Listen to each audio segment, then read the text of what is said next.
Okay guys, so welcome dito sa ating YouTube channel. Ito na yung lesson 19 sa ating Advanced Calculus 1. So let's talk about contractive. So contractive about cushy sequence to.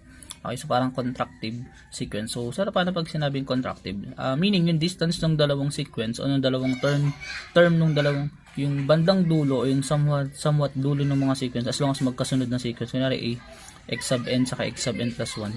So, kunyari, magkasunod silang sequence, term sequence, I mean. So, ang gagawin is, may somewhat factor na lalabas sa kanila.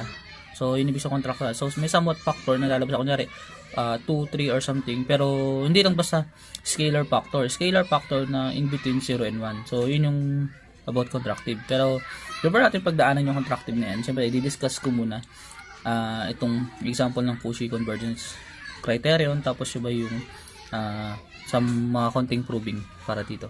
Okay, so para magka-idea ka naman paano tayo magpo-prove pagdating ng cushy sequence. Okay, so ready tayo dito. Now, recall that a cushy convergence criterion. So, ano ba yung cushy convergence criterion? So, kung naaalala ko, ito siya.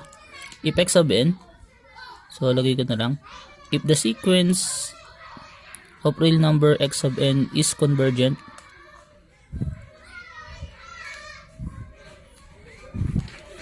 then this is if and only if the sequence x sub n is convergent. So mali yung pagkakaterm ko. So the sequence x sub n is convergent if and only if x sub n is a cushy sequence.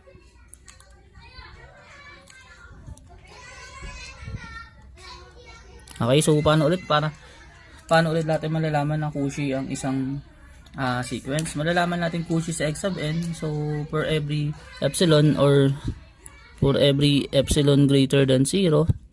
Okay, so paano ba yun? There exists so there exists n not element ng natural number such that meron daw for all m and n greater than dun sa ating n not, we have yung distance ng x sub n minus x sub m is less than epsilon. Okay, so yun yung pagkakaalala ko. Hindi ko na rin maalala sa dami ng formula. Baliktad, x sub m I mean. So this is x sub m, then x sub n. Pati sa formula nakakalimutan ko or sa definition. Okay, so ayun nga.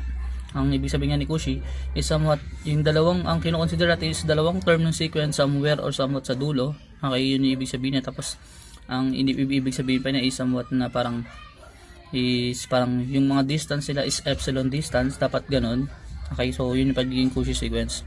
Okay, so dito para malaman mo cushy, magte-test ka ng dalawang dulo. So meaning parang i-assume ko lagi na dulo yan eh.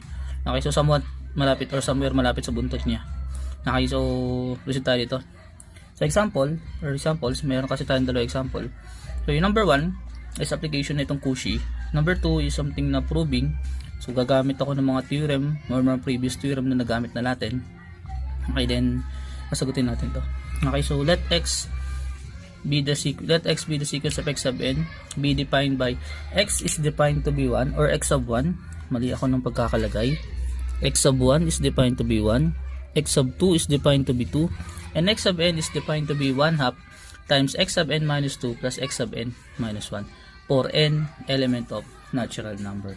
So, imagine mo, ano yung x sub 3? Here, x sub 3, para makuha ko sa x sub 3, kailangan ko, para makuha ko sa x sub 3, ito ay equal sa 1/2. Tapos, x sub 1 plus x sub 2. Kasi yun yung pagkakasunod eh. Si x sub n, bago sa x sub n, may x sub n minus 1 muna. Then sa x sub n minus 2. Okay, so kaya ang nauna si x sub 1 plus x sub 2. Okay, so kung kukumpitin natin yan, si x sub 3 is equal to 1.5. Okay, so ito pa yung mapapansin mo dito.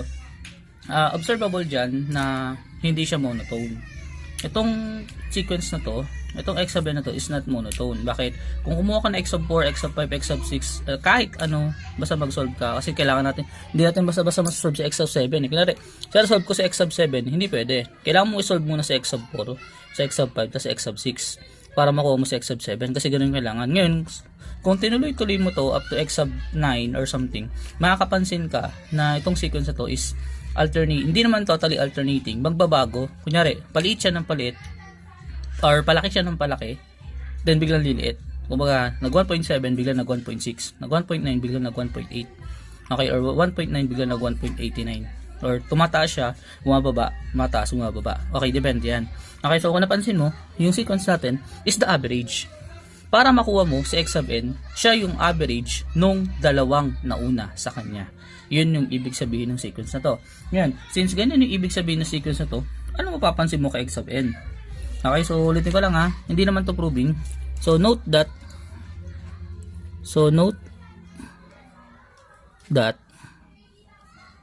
the sequence x sub n is not monotone.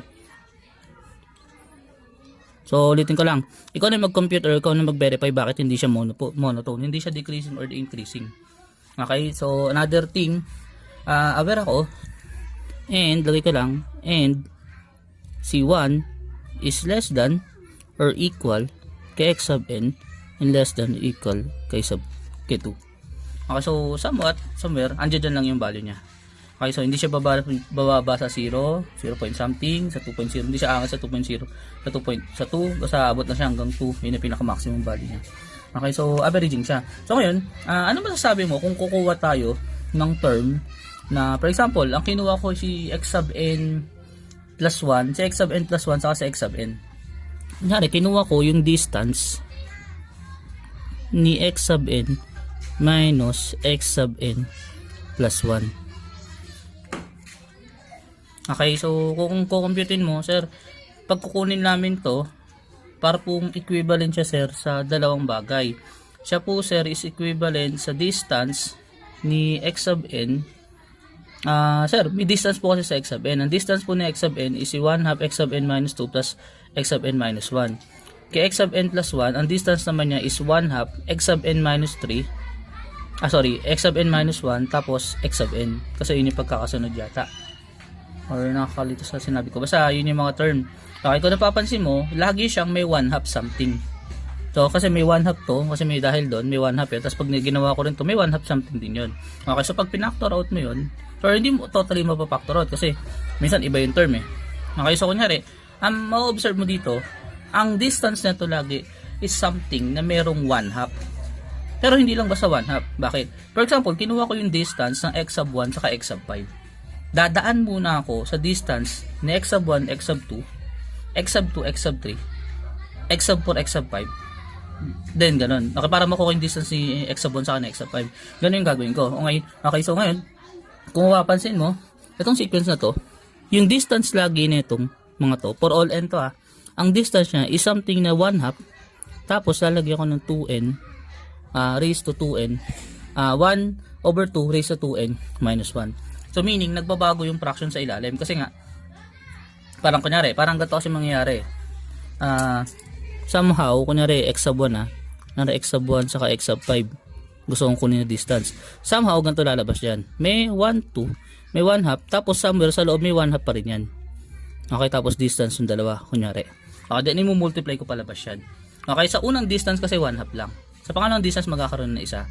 Okay, bakit minus 1? Kasi nga, 5 yung term, pero 4 lang yung kino-compare, o 4 lang yung, kumari, x sub 1, x sub 2, x sub 3, x sub 4, x sub 5. Ang prepare ko lang, x sub 1, x sub 2, x sub 2, x sub 3, x sub 4, x sub 3, x sub 4, x sub 4, x sub 5.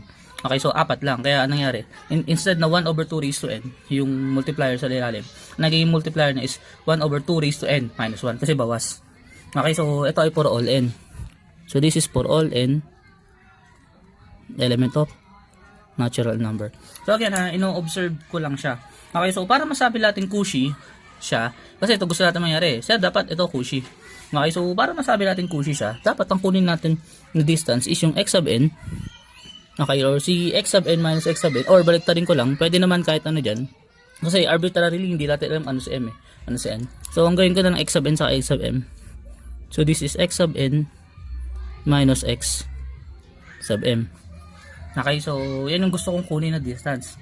Okay, so saan equivalent tong x sub n minus x sub m?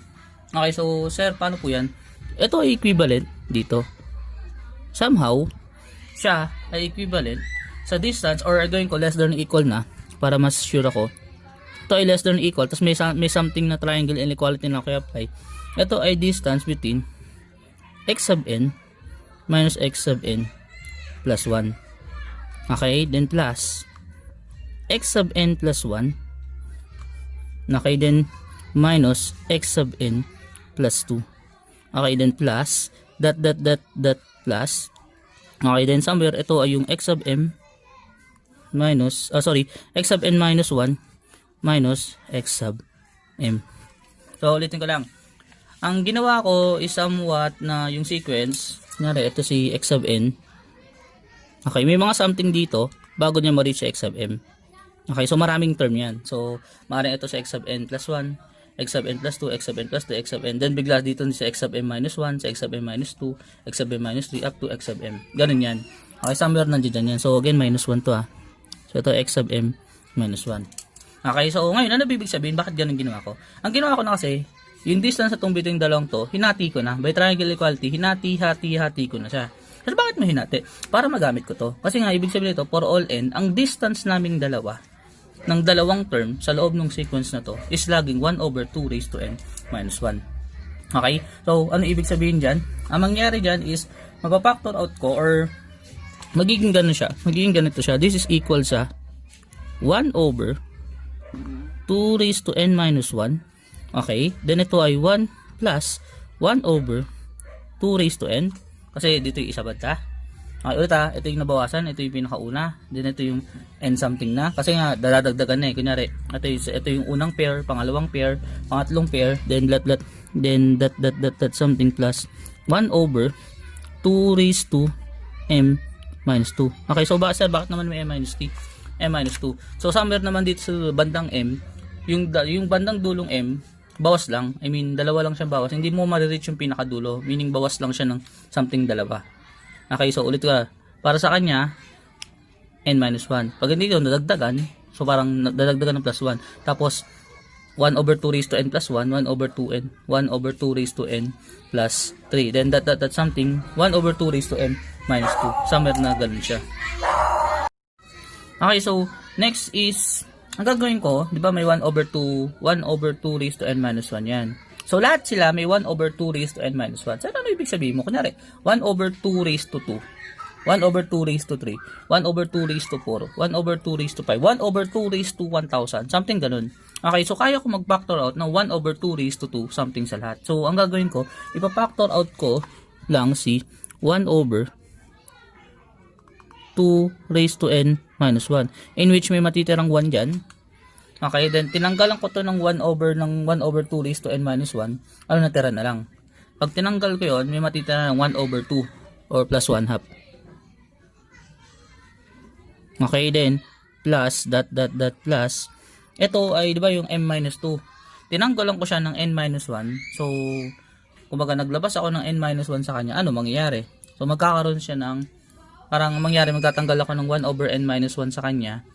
Factor out ko yun something. Ang magiging result niya is 1 over 2 raised to m minus n minus 1. So, ulit ko lang. Tinanggal ko to dito, at sa lahat ng term, pinactor out ko siya. Okay. So, ngayon, ito ay by geometric test or something geometric, siya ay geometric in term. Okay, so another thing, yung less than itong part na to, itong lahat ng to is less than dito. So 1 over 2 raised to n minus 2. So isipin nyo mabuti. Sir, bakit ganon? Ito nangyari. Si 1 over 2 raised to n minus 2 somewhat or somewhere nasaan? Nauna pa dito. Kumbaga, meron pa something term dito. May nauna doon. Kumbaga yung distance ng una na yun, besides dun sa distance ng mga yun, okay, is baka mas malaki pa. Bakit? Ano ba ulit si cushy sequence? Ever tayo na si cushy sequence, sabi ko nga sa inyo, kunyari, ko ito si x sub n minus 2, then that something, ito si x sub n, that si x sub m. Since ito yung kinukuha natin na distance, somewhere, ito yung distance nito, baka mas malaki sa kanya ng dalawa. Sa distance netong total. Ito kasi lahat yan Okay? So yung distance neto, somewhere sa kanya, may kunwari kinuha ko yung distance niya between dito, baka mas malaki pa siya dito sa dalawang to sa distance. Bakit? cushy means sa dulong-dulo magkalapit na almost si n and m or si x sub n saka si x sub m. Okay, so meaning ito baka mas malaki dyan, kaya ito yung sinasabi ko. Okay, so since ganyan yung nagawa ko, since ginawa ko nga for let epsilon be given, let epsilon be greater than 0, since there exists n naught, element of natural number. So sino yung n naught na yun? Sa si n minus 2. Okay? Kasi ang goal natin kailangan maging cushy siya. So ulitin ko lang ha, ito ay number na. So as n approaches infinity, that is 1 over, that is 0. Okay? So as n approaches infinity, lagi ko lang ha, as n tends to infinity, ito ay approaches 0. Okay? So meaning, napakalit pala ng distance ng dalawang yan. Okay? Kung 0 to, ibig sabihin mas maliit pa yan dyan, in fairness. So there exists n naught such that meron akong n and m, kasi yun yung pinagkumpara ko, meron akong n and m greater than sa n naught, okay, such that yung distance ng x sub n minus x sub m is less than epsilon. Okay, so what is that epsilon? Yung epsilon na yun is 1 over 2 raised to n minus 2, which is as approaches 0 siya, as i-approach natin siya ng 0, napakaliit talaga niya totally. Okay, so, di ba nga claim nga natin, sir, magiging 0 to, so therefore, mas maliit siya, kasi nga, less than epsilon. So, epsilon ko is greater than 0 something. Okay, so therefore, x, which is equal sa x sub n, is a cushy sequence. So, again, dito, ang ginagawa natin is ikumpara mo yung dalawang term na naiisip mo. As dito, minsan, usually talaga ang nagpapahirap dito is yung imagination mo in somewhat or somewhere sa number. So, dapat dito, mas mapalago mo yung idea mo. Then, dapat nai-imagine mo ano yung sinasabi ko or what. Okay, then, proceed tayo sa next example. Number 2, show directly from the definition that if x sub n and y sub n are cushy sequence, then x sub n plus y sub n is cushy. Then, x sub n, y sub n, then yung product ng x sub n sa y sub n is a cushy. Okay, so paano ba natin masasabing cushy sila? Okay, so define ko lang, ito yung proof. So, for letter A, so hoping na mapagkasya ko. So, proof. Okay, since x sub n and y sub n are cushy, so lagi ka lang since x sub n and y sub n are cushy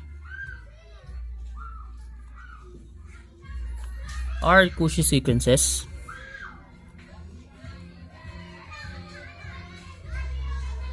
okay, so ano masabi mo sa kanila? Sir, by cushy convergence criterion, so by CCC, so tatlong C, by cushy convergence criterion, x sub n and y sub n converges.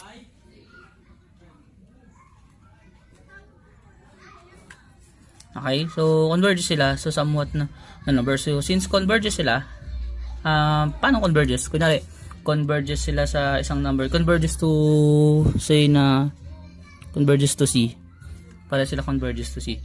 Okay, so ulit, since x sub n and y sub n are cushy sequence, by cushy convergence criterion, x sub n and y sub n are converge. X sub n and y sub n converges to C. Okay, so since converges sila, so alam mo, since convergence sequence sila, alam ko bounded sila. Also, x sub n and y sub n are bounded. Okay? Since bounded sila, ano ibig sabihin nun, sir? Ang x sub n is less than or equal sa m, and yung y sub n o yung distance nila, yung absolute distance na yan, is less than or equal sa m. So assuming na sila ay increasing sequence, ayun na yung assume natin. Okay, so ulit, kinuha ko muna yung mga hypothesis na nakakuha natin. So meaning, ito ka lang pag sila cushy sequence, by cushy criterion, by cushy convergence criterion, x sub n and y sub n converges to C. Also, kung sila ay convergent, therefore sila ay bounded. Since sila ay bounded, pwede kong gawin yan, na sila ay less than or equal sa m. Ngayon, ginawa ko, parehas silang less than or equal sa m, since parehas naman silang convergence to C. So again, different sequences yan. Okay? So, ngayon, since convergent sequence sila, paano ba gagawin natin pag convergent sequence? Pag convergent sequence, dito ko nalagay, since x sub n converges to C, this is if and only if, for every epsilon greater than 0, there exists n sub 1. Okay, there exists n sub 1 element ng natural number such that, ang ibig sabihin, this is x sub n minus c is less than epsilon over 2. So, gawin ko muna less than epsilon over 2. For n1 greater than or equal sa n naught. Okay, so kung tama yung pagkakala ng sir. Next, si y sub n approaches to c. This is if and only if, for every epsilon greater than 0, there exists n sub 2 element ng natural number such that si y sub n minus c is less than epsilon over 2 for n sub 2 greater than or equal sa n naught. Okay, so yan yung mga idea ko. Ngayon, ang gusto natin i-claim is si x sub n plus y sub n is a cushy sequence. Ayun yung claim nila. So ngayon, paano natin papatunayan na cushy sila? So let natin, so mag-let lang ako, let n and m element of natural number. Ang gusto kong kunin is yung absolute distance nung x sub n plus y sub n minus x sub m plus y sub m na sequence. Okay, kasi yun yung kinukumpara ko eh. Okay, since ganyan ang mangyari, ito ay less than or equal, so using ko na less than or equal sa x sub n minus x sub m. So this is x sub n minus y sub m, then plus x sub m minus y sub n. Okay, so mali ako na pagkakuha ng hypothesis, no? Dapat pala, sabagay, cushy naman sila, okay lang naman. So ulit ka lang, x sub n plus y sub n is minus x sub n plus y sub m. So ang ginawa ko, kinuha ko yung definition ng convergent sequence. Dapat pala, kinuha ko yung definition ng cushy sequence, since cushy naman sila parehas. Okay, so i-revise ko lang to although hindi to kailangan, although ito hindi kailangan totally kasi ang lumabas is sila ay cushy. Okay, so x sub n minus y sub n tas x sub m minus y sub n ang lumabas. Okay, so gawin ko lang, maging tricky dun. Dahil ko lang dito, no, since x sub n is cushy, this is if and only if, this is for every epsilon greater than 0. Okay, ano sabi nun? There exists n naught, or there exists n sub 1 element ng natural number such that for all m and n greater than or equal sa n sub 1, we have x sub m minus x sub n is less than epsilon over 2. Ayun ang kailangan ko eh. Then y sub n is cushy. This is if and only if, or for every epsilon greater than 0, there exists n sub 2 element ng natural number such that for all m and n greater than or equal sa n sub 2, si y sub m minus y sub n is less than epsilon over 2. Okay, so erase dito.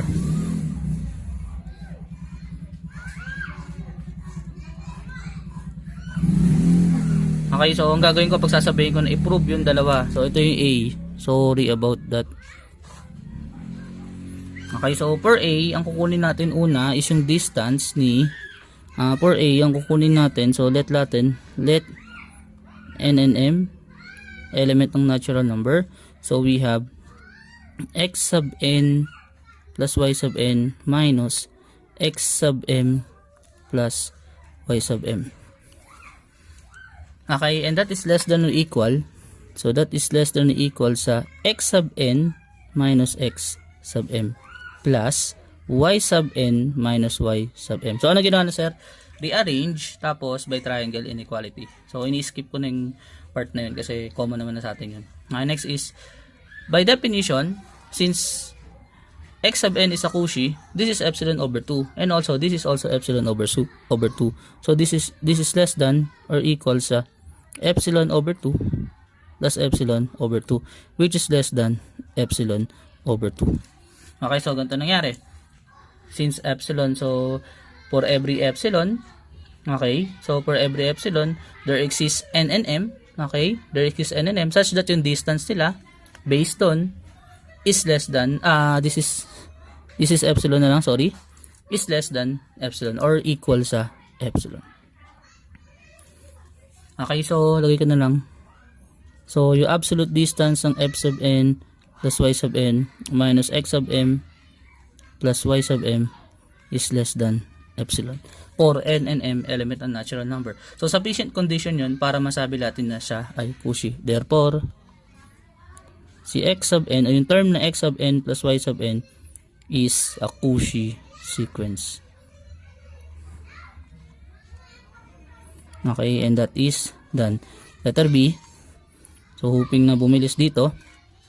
So, gamitin ko lang yung same hypothesis na na-generate ni sir. So, let natin na si n and m element ng natural number. Okay, so we need to determine yung distance naman ni x sub n, y sub n minus x sub m, y sub m. Okay, so dito naman mag-add tayo ng 0 sa gitna tapos somewhere o somewhat pipili tayo ng number. So, ang gagawin ko, this is equal sa x sub n, y sub n, minus x sub n, y sub m, plus x sub n, y sub m, minus x sub m, y sub m. So, nag-add ako ng 0, which is yung gitna. Okay, so, i-arrange ko lang konti yan. Kunin ko tong part na to, tapos kunin ko yung part na yan. Okay, so this is less than or equal sa x sub n, y sub n, minus x sub n, y sub m, plus x sub n, y sub m, minus x sub n, y sub m. Okay, then factor out natin dito si y sub n or si x sub n, dito si y sub m. So dito mapapactor out lang natin si absolute value ng x sub n multiplied by may matitirang y sub n minus y sub m. Okay, then plus, may napapactor out ditong y sub m. So, dito naman is y sub m. Then, this is y sub m. Sorry, x sub n. Sorry, this is x sub n minus x sub m. So, nalilito na ako sa sulat ko. Next is, sabi, since x sub n and y sub n are bounded, sila ay less than or equal sa m. Then, y sub n is less than or equal sa m for all n. Okay? So, literal, this is m. Kasi ito, since ito ay cushy, this is epsilon over 2. So, this is less than m times epsilon over 2 plus m times epsilon over 2. Which is, this is equal sa m epsilon. Okay, so, aware tayo na m times epsilon, for example, si epsilon is very small number. So, kunyari, 0.0005, i-multiply mo yung 0.0005 sa 3, or kahit anong m na naiisip mo, maliit pa rin yan. Okay? So, therefore, ano masabi mo? So, since alam ko yun na yung distance pa rin nito is less than epsilon pa rin, which is m times epsilon. Less than epsilon na din naman yan. So, napakalit din yan. So, ito ko lang lagay. So, si x sub n, y sub n is a cushy. Okay? And that is done. Okay, so ito nga ginagawa dito. Ang gagawin mo is dapat i-compare mo yung n and m. Kuha ka ng let n and m element ng natural number, tapos kunin mo yung distance nilang dalawa. So, ayun na yung pinagkaiba niya kay convergence sequence, kung paano tayo mag-prove dati. Okay, so let's have another definition. So, we say that a sequence x or the sequence x sub n of real numbers is contractive if there exists a constant c. So, c is between 0 and 1 such that x sub n plus 2 minus x sub n plus 1 is less than or equal sa c times x sub n plus 1 minus x sub n minus x sub n. So, ano ba ibig sabihin yan? Sir, ang ibig sabihin yan, Kumbaga, gusto kong kunin yung distance ng dalawang numbers. So, for example, dalawang term ng sequence natin, sorry. Okay, so for example, ang kunin ko is x sub n or si x sub 3. Natin lang, kinuha ko si x sub 3 minus x sub 2. So, this is less than or equal sa c times x sub 2 minus x sub 1. Yan, ibig sabihin yan. Next is, kung kukunin ko x sub 2 to, sorry. So, kung kukunin ko yung distance ni x sub 4 minus x sub 3, that is less than or equal sa c times x sub 3 minus x sub 2. Okay, so ngayon napapansin mo, para makuha ko yung distance nito is x sub 3 minus x sub 2, yung distance nito is x sub 2 minus 1, tapos may c. So anong nangyari? Dadagdagan to. So this is less than or equal. Nangyari, this is less than or equal sa c squared, kasi magiging dalawa na, c times c ng x sub 2 minus x sub 1. Okay, so hanggat lumalaki siya, napansin mo, is kunyari, x sub 5, kunyari, x sub 5 saka x sub 4, hanggang x sub 2 hanggang x sub 1 yung kukunin natin. So, mangyari, that is c raised to 4, tama, maging c raised to 4 times x sub 2 minus x sub 1. Ganun yung magiging diskarte natin dito. Okay, so, ulitin ko lang ha, ang kinukuha nito yung distance nung nauna, tapos nung bago siya. Okay, then anong nangyari? Siya equivalent dun sa parang ito ang nangyari, no? Nangyari ito yung tatlong term. So, ang kinukuha natin distance is ito. Ito daw ay equal dito sa distance na itong dalawang to. Sa distance na itong dalawang to, pero may something c. Okay, so the distance na itong dalawang to, may c times something dun. Okay, then pag gusto ko kunin yung distance na ito naman ay equivalent sa c squared times yung distance nung green pa rin. Dula kasi may dinaanan siyang distance dito, distance doon. Okay, yan yung pagiging contractive. Okay, so ibig sabihin ng contractive is something may scalar factor which is in between 0 and 1. So parang fraction siya in between 0 and 1. So pwede like irrational number. Okay, so yan yung ibig sabihin ng contractive. So may application tong contractive na to, pero later on yan. Okay, so let's have theorem. So may theorem tayo dito. Ang sabi ng theorem, every contractive sequence is a cushy sequence and therefore it is convergent. So aware tayo, pag contractive, so ibig sabihin ng contractive kaya ko lang maglabas, sa every term, kaya ko maglabas ng scalar factor.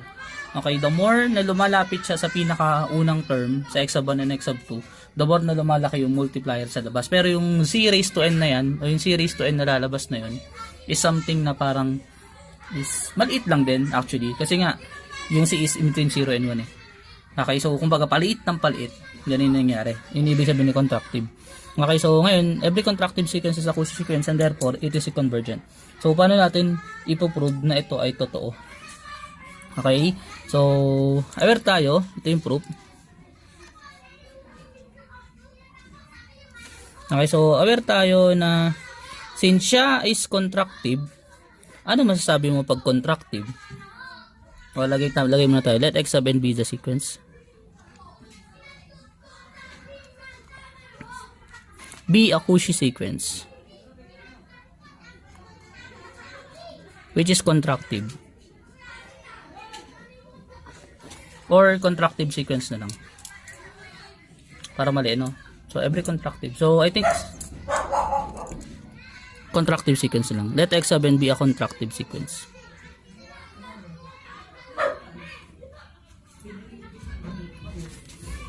Okay, so since contractive siya, i-generalize muna natin yung pagiging contractive ha.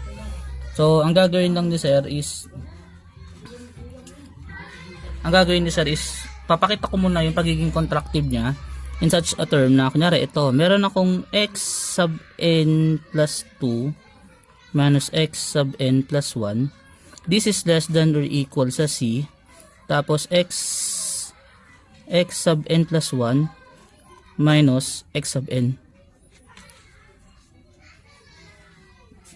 Okay, then less than or equal to sa c squared x sub n minus x sub n minus 1. Okay, then less than or equal to less than or equal to that less than or equal to sa pinakadulo, so somewhat magiging c raised to n. So c raised to n times x sub 2 minus x sub 1. So ayan ang ibig sabihin niya na. So somewhat ito yung bandang dulo. So anong nangyari? Yung sunod sa kanilang dalawa, or siya, kumbaga yung distance niya in between something sa kanya, kunyari ito yung okay, ito yung unang kinuha natin, itong unang dulo na yan. Okay, sunod na kukunin mong distance is ito.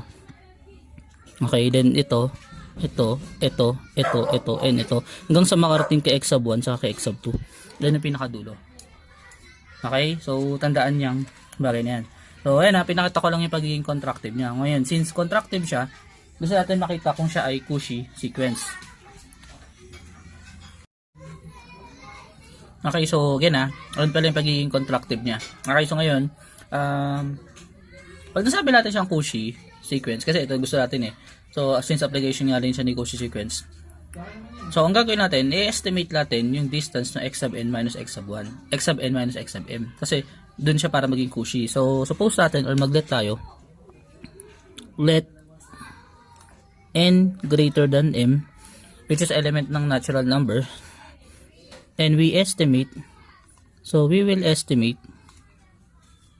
yung absolute distance ng x sub n minus x sub m. Okay, using yung ginawa kong contractiveness. Okay, so punta tayo dyan. So if we have x sub n minus x sub m, okay, this is less than or equal. So apply ko na yung triangle equality ha, para sabay-sabay na yan. So this is less than or equal sa x sub n. So this is x sub m minus x sub m minus 1. So ito yung unang term. Plus x sub m minus 1 minus x sub m minus 2. Okay, then plus that plus. Somewhere mamimit na si n. Ito na si x sub n plus 1 minus x sub n. Kasi nga sa x sub n yung pinakadulong term natin eh. Okay, now applying natin yung, since contractive siya, sa bawat magkasunod, ito yung nangyari. So, sa una, siya daw ay may C. May multiplier C. Okay. Ito, may multiplier C squared. Okay. Times x sub 2 minus x sub 1. So, lahat ng yan, marirepresent natin as C raised to something times x sub 2 minus x sub 1. Lahat yan. Okay. Itong una, this is less than or equal sa C times x sub 2 or x sub 1, or dulo x sub 2 minus x sub 1. Okay, then plus c squared x sub 2 minus x sub 1. Okay, then plus c cube x sub 2 minus x sub 1 plus that plus, ito ay c raised to n minus 1. Then x sub 2 minus x sub 1. Okay, so ganyan nangyari. Ngayon, obviously, factor out natin x sub 2 minus x sub 1 yan. This is equal sa c plus c squared plus c cube plus that plus c raised to n minus 1 times x sub 2 minus x sub 1. Okay, so ganyan natin makita. So next is by geometric test or something may ipa-factor out ako dito. So kunyari ang ipa-factor out ni sir is c raised to n minus 1. Pa-factor out ko to. So pag pinactor out ko yung c raised to n minus 1, kaya ka lang ha, pa-factor out ko yung c raised to n minus 1. May matitira, babaliktarin ko yung term. Ito magiging 1. Magiging 1 kasi siya yung nawala. Tapos, magiging 1. Tapos ito magiging c raised to m. Nagiging c raised to m minus 2 or something. Wait sa factor, pag-factor ko nun, ito yung nawala, no? Tinanggalan ko ng c raised to n minus 1 siya. Yung pinakamalaki, yun yung ginawa ko. So, parang ang mangyayari is something na c raised to m minus 1, m minus n. Okay, yung term is m minus n.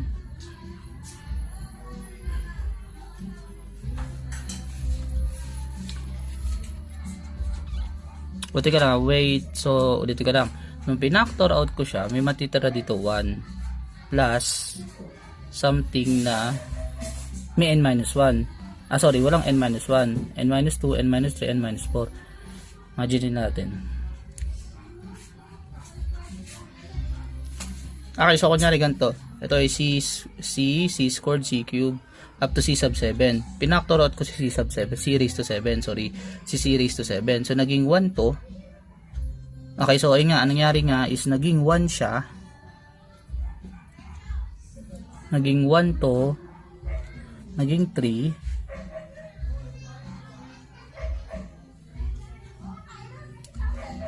Okay, so ito ay naging 1 over C plus 1 over C raised sa 2 plus 1 over C raised sa 3 plus dot plus 1.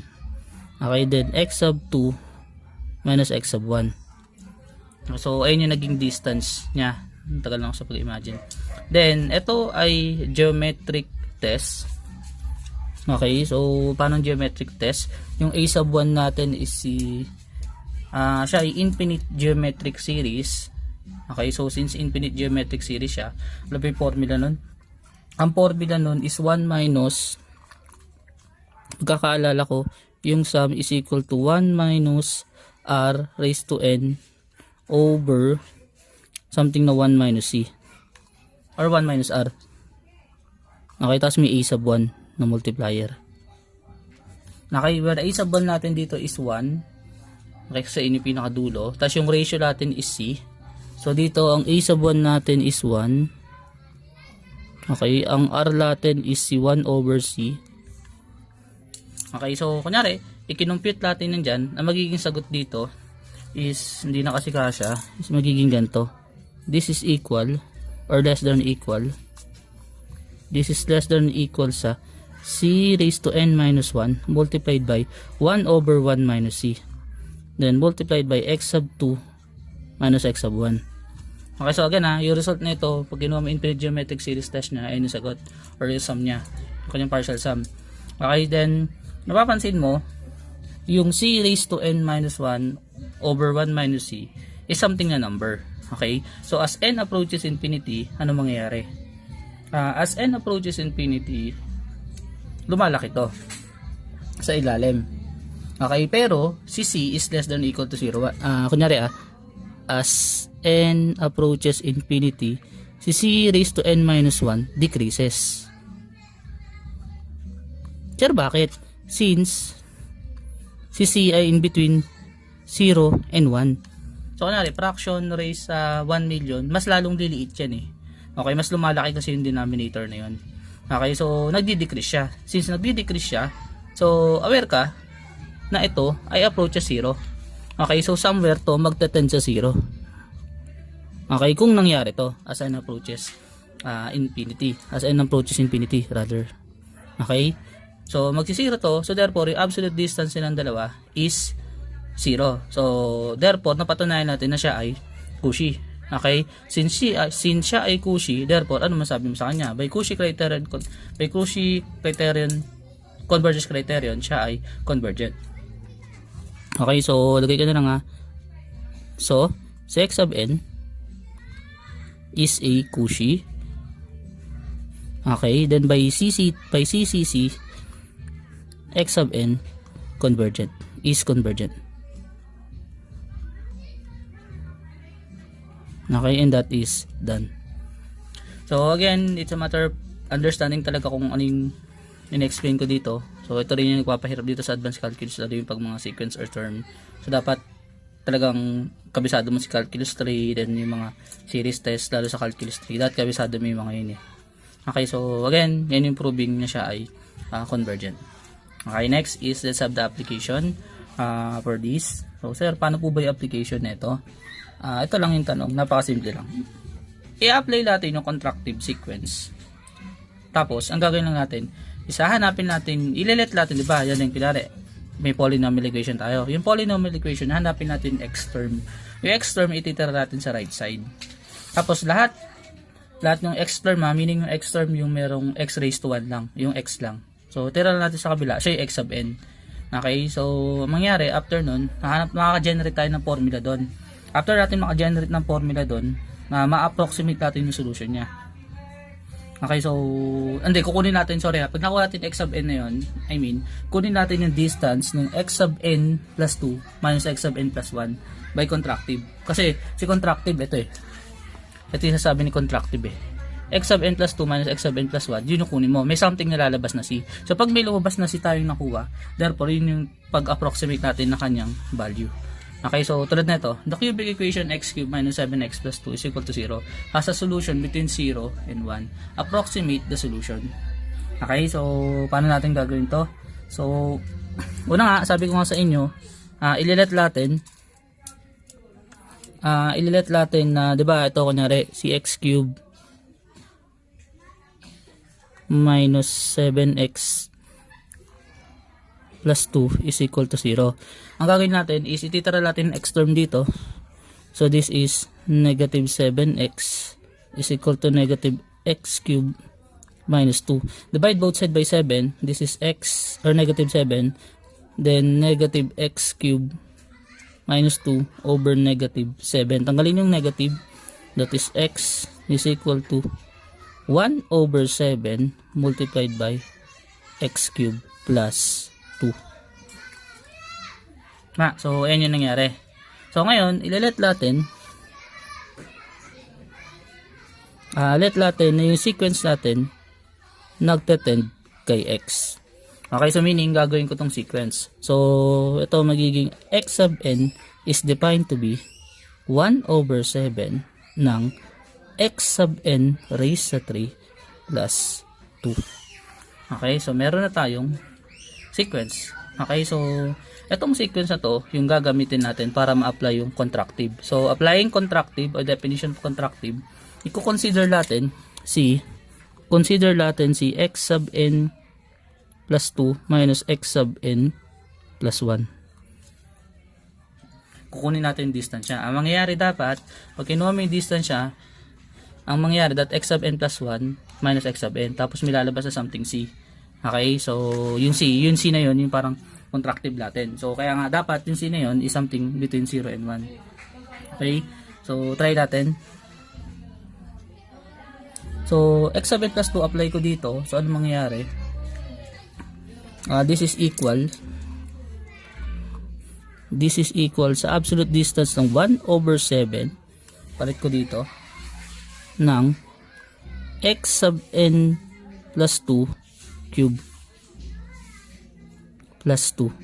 Ito pala yung una, x sub n plus 2 minus 1 over 7 x sub n plus 1 raised sa 3 plus 2.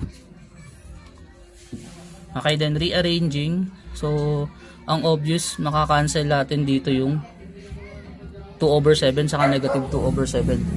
Ulit, makakancel si 2 over 7 saka si 1 over 7. So, si 2 over 7 saka si negative 2 over 7 makakancel yan. So, ang matitira lang, ito. Ang matitira is 1 over 7 x raised to n x sub n plus 2 raised to 3, minus 1 over 7 x raised to 3 n sub n plus 1 x raised to 3 sub n plus 1. Nakakalito banggitin, sorry. Okay, then ipapactor out natin dito si 1 over 7. So this is equivalent sa 1 over 7, then this is x cube sub n plus 2 minus x cube sub n plus 1. Okay, so assuming na ito ay a and b, pag pinactor natin yan by factoring difference of 2 cube. Paano yung factor ng difference of 2 cube? Ang factor niyan, sir, ay ito. Ang factor po niyan is 1 over 7. Wait, parang baliktad ang ginawa ni sir.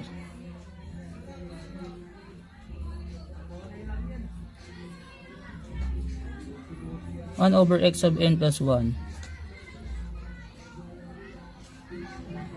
Ayun, okay. Nakuha ko yung mali ko. Ito Ano nangyari, diba? Ganito ginawa ko. Si x is equal to 1 over x raised to 3 plus 2. So, ano nangyari? Yung x sub n approaches to x. So, ganito ginagawa natin. Kung napansin nyo, ito ay na-define ko si x sub n is defined to be 1 over 7 x sub n raised to 3 plus 2. Ito dapat is x sub n. Nagkamali si sir, sorry. X sub n plus 1. Okay, so baliktad ng ginawa na sir. So, ang mangyari, kung ito ay x sub n plus 1, di ba, x sub n plus 2 to, ito magiging x sub n plus 1. Okay, kung ito ay x sub n plus 1, ito ay x sub n lang. So, bakit ganun? Kasi ang habol natin, maging x sub n plus 1 saka x sub n lang siya. Okay, so, buti na lang, napansin ko dito. Ulitin ko, ganito gagawin natin. After natin matira yung x sa kabila, sa x kabila, yung term na x sub n plus 1, yung may cube, squared or something, sila yung x sub n dun sa kabila. Okay, so, tandaan yan. Okay, so next is, 'di ba? Ito ay x sub n plus 1 tapos x sub n lang 'to. Ito ay x sub n plus 1 tapos ito ay n lang. Sorry about doon. Then ang gagawin ko, 'di ba, ipa-factor out ko 'to. So pag pinactor out natin 'yan, una syempre is si x sub n plus 1 minus x sub n. Tapos yung pangalawang factor, si x sub n plus 1 squared plus x sub n plus 1 tapos plus x sub n squared. So kung naaalala nyo, pag factor ng sum and difference of 2 cubes. Okay, next is ito na yung kailangan natin. Okay, so somewhat meron na siyang c, pero ito yung problema natin. So hatiin muna natin. So this is equal sa 1 over 7, okay, multiplied by x sub n plus 1 squared plus x sub n plus 1 x sub n plus x sub n squared, then multiplied by x sub n plus 1 minus x sub n. So ito, okay na tayo dito, hang na lang yan dyan. Ngayon ito yung problema. Sir, ano po ba yung maximum value ng x sub n natin? Yung maximum value ng x sub n natin o nung value ng x sub n na yan, yung x sub n plus 1 saka x sub n na yan, lahat ng term na yan is in between 0 and 1 lang. Okay, so ano yung maximum value na matitake ni x sub n plus 1 saka ni x sub n? 1. Okay, ulitin ko lang. Ano yung maximum value na matitake ni x sub n plus 1 saka ni x sub n? 1. Kasi in between 0 and 1. So mas assure ako, kunin ko na lang yung 1 kasi siya yung sure eh. So therefore, ito mapapalitan ko ng 1. So mangyari, this is less than or equal. This is less than or equal sa 1 over 7 is magiging 1 squared plus 1 times 1 plus 1 squared. So again, lagi yan kasi 0 and 1 yung maximum value. Then x sub n plus 1 minus x sub n. So therefore, this is 3. So therefore, this is equal sa 3 over 7. Then ito yung x sub n plus 1 minus x sub n. So ito yung distance na hinahanap natin. Where c, or where yung root natin, yung root daw na tinutukoy natin is 3 over 7. Okay, so since yung 3 over 7 is between 0 and 1, so paano natin makukuha yung root? Yung root is something 3 over 7 multiplied by something distance. Yan. So ang mangyari, approximate the solution. Yung approximate solution niya is, kuha ka somewhat ng value dyan, kaya x sub n plus 1 saka x sub n. Kunyari lang kuha tayo ng value. Kunyari, ang chinus natin na value is si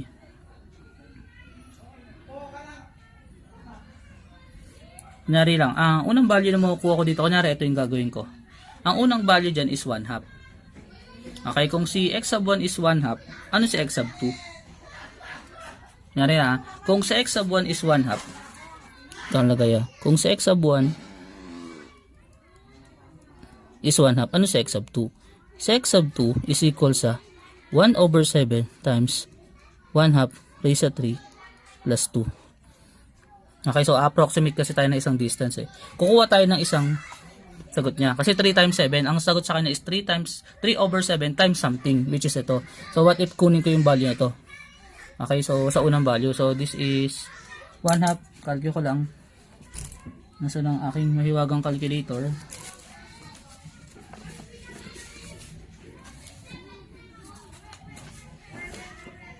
Sorry, medyo nakakalito na rin kasi sa dami ng aking iniisip. Upit ko na nga lang na hirap hanapin ng calculate. Hindi ko alam saan ko na ilagay. So this is 1/2 cube, that is 1/8, no? 1/8 plus 2, that is 16, 17 over 2. So 17 over 2, that is 17 over 14. So this is x sub 2 is 17 over 2 times 14. Okay, yun yung x sub 2. Okay, so ang gagawin natin para makuha natin yung isa, approximate natin isang value na isang root niya. Yung root niya is equal sa 3 over 7. Isang approximate value na. Isang approximate value, si x sub 2 minus x sub 1. Okay, which is approximately, this is 3 over 7. Then, this is 17 over 14 minus 1 half. Okay, so check natin yung value niyan. Nasaan ba kasi yung calculus?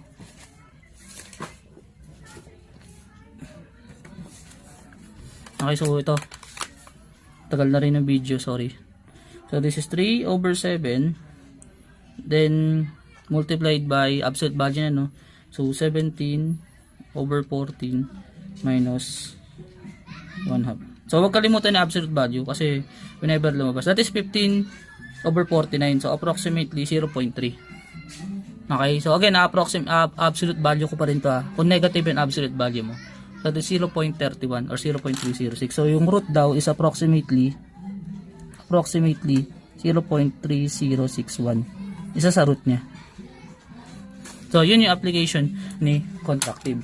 Okay, so ngayon, kung gagawin ko, since mahaba na rin yung video, probably, yung next example, meron kasi next, isasama ko sa problem set. So, similar approach yung gagawin. Tandaan na, laging x sub n plus 1 to.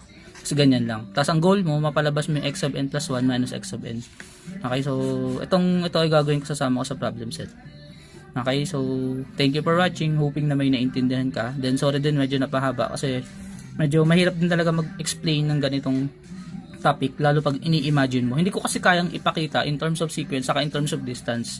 So, talagang kailangan dito ng MATLAB or something na GeoGebra or something na software para mapakita. Eh, siyempre dahil nga limited lang din naman yung ginagawa natin since sulat lang naman din tayo. So, most likely, mas ine-explain ko siya to the point na dapat ulit-ulitin ko para mag-impact sa sarili mo or mag-impact sa isip mo na okay, ganito itsura niya. Okay, ganyan yung na-imagine kong number. So, thank you for watching. Hoping na manood ka pa sa mga next video natin.